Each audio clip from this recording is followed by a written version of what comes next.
Hi, welcome to Encouragement for Today with First Congregational Church of Anaheim. I'm Pastor Emily. Today, I want to get us thinking about how God might use us where we are situated in life. Our job context, the relationships that we have, our family, our generation, like what our current generation looks like. How might God have situated us in life, and how might God be using us in those contexts? So last night in small group we were talking about Esther.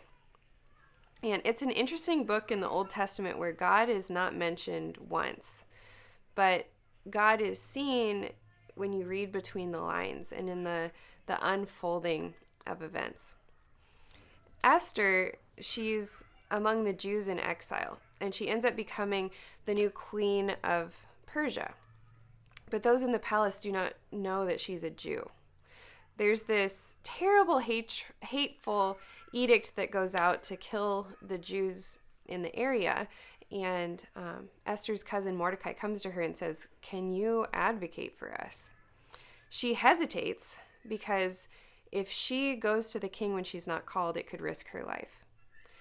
Mordecai prods her, saying basically, God's going to raise up support for the Jews, whether it's from you or some other avenue, but perhaps God has called you for such a time as this, positioned you for such a time as this.